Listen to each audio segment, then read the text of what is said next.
কোনো গণ অভ্যুত্থানই পেশাজীবীদের অংশগ্রহণ ছাড়া সফল হয় নাই। ঐক্যমত্য কমিশনের আলোচনাতে আমরা বলছিলাম যে আমরা যে এই ৩০ কিংবা ৩১টি রাজনৈতিক দল ও জোট যারা সংস্কারের সমস্ত বিষয়ে মতামত দিচ্ছি, আমরাই সব না, আমাদের বাইরে বড় একটা অংশ আছে।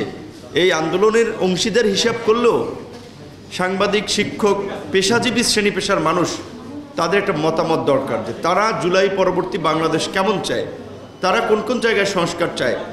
তো ঐক্যমত্য কমিশন তো ওই ধরনের আলোচনা বোধহয় কোনো পেশাজীবী সংগঠনের সাথে করে নাই। আমি মনে করি করা দরকার ছিল। কোনো গণ অভ্যুত্থানই পেশাজীবীদের অংশগ্রহণ ছাড়া সফল হয় নাই। এই গণ অভ্যুত্থানেও পেশাজীবীদের ভূমিকা ছিল, কিন্তু সেই ভূমিকাটা আসলে আমরা যেমন দেখেছি যে ছাত্রদের ভূমিকাটাকে এককেন্দ্রিক করা হয়েছে, যে বৈষম্য বিরোধী আন্দোলনের প্ল্যাটফর্মের কিছু ছাত্রদেরকে ফোকাস করা হয়েছে।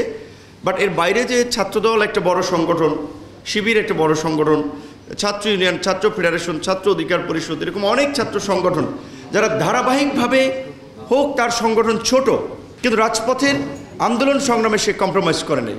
এমনকি এই ২৮শে অক্টোবর কেন্দ্রিক যে আমাদের বিরোধী দলসমূহের যে আরেকটা গণ আন্দোলনের প্রস্তুতি ছিল, সেই আন্দোলনের পূর্বেও যে বিভিন্ন ধরনের ছাত্র সংগঠন, শ্রমিক সংগঠন, পেশাজীবীদের যে ঐক্য গঠিত হয়েছিল ইঞ্জিনিয়ারিং ইনস্টিটিউটে, এবং এইখান থেকেই ফ্যাসিবাদ বিরোধী ছাত্র ঐক্যের যাত্রা হয়েছিল। আমি খুব অবাক হয়েছি। আমি ২ থেকে ৩ বার বোধহয় প্রধান উপদেষ্টাকে বলেছিলাম যে স্যার, আপনি তো তরুণদেরকে ভালোবাসেন, আপনি বাইরের বিভিন্ন নামকরা বিশ্ববিদ্যালয়ে যান, তাদের সাথে কথা বলেন, ইন্টারাকশন করেন। তো এই গণ অভ্যুত্থানের তরুণ যারা ভূমিকা রাখলো, স্যাক্রিফাইস করলো, আপনার কথায় আপনার যারা নিয়োগকর্তা, এই সমস্ত তরুণদের প্রতিনিধিত্বশীল সংগঠন বলতে আমরা যাদেরকে বুঝি ছাত্র সংগঠন, তাদেরকে ডেকে একদিন আপনি গল্প করেন, চা খান, কথা বলেন। আপনি শুধুমাত্র বৈষম্য বিরোধী কয়েকজন ছাত্রের লেন্স দিয়ে গোটা ছাত্র সমাজকে দেখলে তো হবে না।